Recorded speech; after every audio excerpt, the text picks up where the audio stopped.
viajante, eu sou o Leonardo MacLeod do clã dos MacLeod, mas há muito tempo atrás eu era conhecido como Ask, o primeiro homem criado pelos próprios deuses. E eu estou aqui para contar a vocês sobre o incrível folclore brasileiro e seus diversos personagens, vivos e não vivos. Por isso, fique um pouco e escute. se você ouviu no meio da noite alguém gritando sem parar, mas não é qualquer grito não, urros, berros assustadores, quase insuportáveis ao ouvido humano, saiba que é o bradador que anda rondando a sua casa. Esse espírito com o corpo seco, que lembra uma múmia, cumpre o seu destino maldito, que é assim: vagando pelas casas do Brasil afora, berrando sem parar. O boi é um animal importante para o homem. Em algumas culturas é considerado um deus, em outras serve de alimento, vestuário e até auxílio no trabalho, como nas lavouras. Talvez por isso tenha papel de destaque em diversas histórias. No Egito havia o Apis, que, por ser considerado sagrado, era embalsamado depois de morto. Na Índia, por sua importância religiosa, ninguém mata um boi em nenhuma situação. Na Grécia Antiga, não são poucos os mitos envolvendo a figura desse animal. Por exemplo, ao Minotauro, o mais famoso, e a transformação de Zeus em touro é cultuada nas polêmicas touradas. No Brasil, o boi virou o personagem de nome Bumba Meu Boi. Esse é também o título de um dos autos mais famosos do país, exibido de meados de novembro até a Noite de Reis em 6 de janeiro, como parte do ciclo de festividades do Natal. Apesar de ser um personagem típico do folclore maranhense, o Bumba Meu Boi é registrado como Patrimônio Cultural do Brasil pelo Instituto do Patrimônio Histórico e Artístico Nacional. A tradição é antiga. Já em 1840, o padre Lopes Gama descreveu o Bumba Meu Boi no jornal pernambucano O Carapuceiro. De lá para cá, esse personagem se popularizou e sua história original se desdobrou em muitas outras.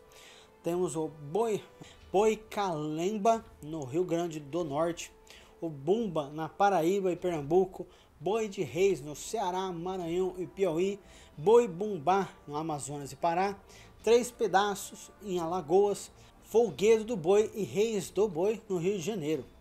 O mais conhecido dos bois, o Bumba Meu Boi, ele foi descrito assim pelo folclorista Silvio Romero, e ele diz que vem a ser um mascote de indivíduos acompanhados de grande multidão que vão dançar nas casas, trazendo consigo a figura de um boi, por baixo da qual oculta-se um rapaz dançador. A expressão Bumba Meu Boi, repetida nas cantigas do alto, o mais popular e difundido no Nordeste e depois no Brasil, significa bate chifre meu boi. Esse folguedo nasceu no Nordeste brasileiro nas últimas décadas do século XVIII, onde a criação de gado era feita por colonizadores com mão de obra escrava. Surgiu nas regiões litorâneas e depois se popularizou no resto do país. Em cada lugar, o enredo e a maneira de representar o alto mudam. Atualmente, ele é mais conhecido no Amazonas, onde é chamado de Boi Bumbá. Dezenas de milhares de pessoas vão ao famoso Festival Folclórico de Parintins, cidade do interior do estado. Em Brasília, o alto é celebrado como Boi de Seu Teodoro desde a década de 1960, quando esse maranhense foi morar no Distrito Federal.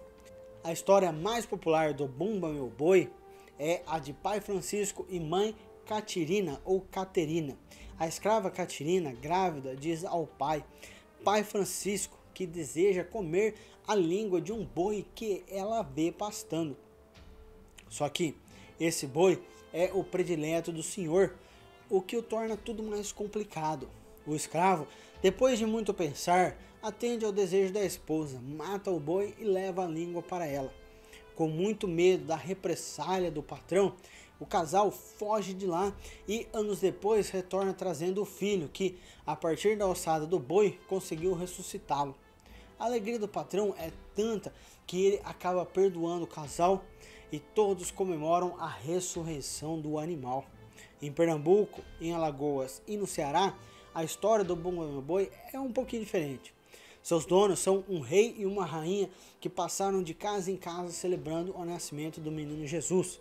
A grande festa acontece no dia de Reis. Nela, encontramos também a figura de Mateus, bufão que causa a morte do boi e tem ressuscitá-lo, como diz a cantiga. Ô Mateus, vem cá, Senhor está chamando. Traze o teu boi e venhas dançando. Só achei o Mateus, não achei Fidelis. Bem se diz que negro não tem dó da pele. Em outros lugares, vemos o dono do boi aparecer como o cavalo marinho, que também é senhor de outros personagens da história, Mateus, Burinha e Caipora.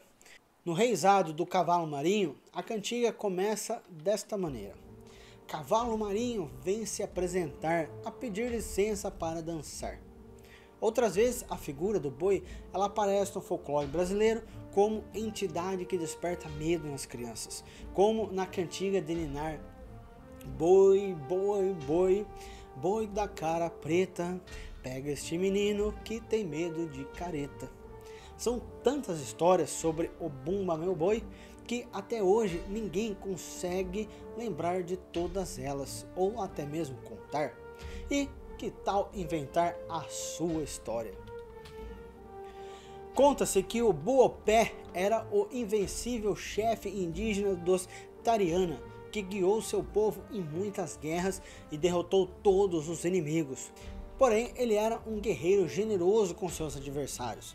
Poupava velhos, crianças e mulheres e nunca os humilhava.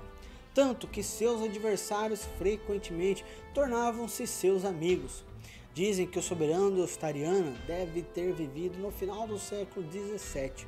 Um dia, Buopé viu por apenas alguns segundos uma linda índia tomando banho nas águas cristalinas de uma cachoeira para depois desaparecer. Foi o que bastou para que ele se apaixonasse perdidamente por Cucuí, uma índia do grupo Caribe, conhecido por suas mulheres fias de ventres grandes e cheias de cicatrizes causadas pelas surras que levam de seus maridos. Por isso, Buopé não acreditou quando lhe disseram que Cucuí, de beleza indescritível, era esposa do Tuxaua Caribe. Buopé então comandou uma guerra que findou com sua vitória. Fala-se que depois que ele foi morar em uma ilha das Anavilhanas e lá construiu uma cidade fabulosa, cheia de cristais e quartzos, a qual deu o nome de Manoa. O rio Caiari, maior afluente do Rio Negro, no Amazonas, ele é chamado de Buopé em homenagem a esse personagem lendário, herói dos Tariana, que moravam em suas margens. Seus feitos ficaram famosos e foram descritos em uma língua derivada do Tupi-Guarani, chamada Nhengatu, num texto recolhido por Brandão de Amorim em Lendas em Nhengatu e em português de 1926. E lá ele escreve: os Tarianas guardam até hoje absolutos segredos sobre esta gruta ou casa de pedra, onde foram depositados os restos de Buopé, suas armas e utensílios. Voltaram, né? E isso é tudo por hoje. Porém, existem muitos contos incríveis para contar. Antes de sair, não esqueça, primeiro, se você não faz parte do clã, tá esperando o quê? Clica no botão inscrever-se para fazer parte do clã. Segundo, deixe seu gostei para que o YouTube saiba que esses contos devem alcançar outros. Dessa forma, você pode ajudar a espalhá-los pelos 4 cantos do reino. Em terceiro lugar, marque o ícone do sininho para que você possa ser notificado sobre novos contos para ouvir. Também me segue nas minhas redes sociais que estão aparecendo aqui e na descrição tem o link delas também. para que vocês possam ficar sabendo sobre os novos contos e projetos que eu estarei lançando futuramente. E até o próximo conto, que os antigos deuses possam guiá-lo em seu caminho.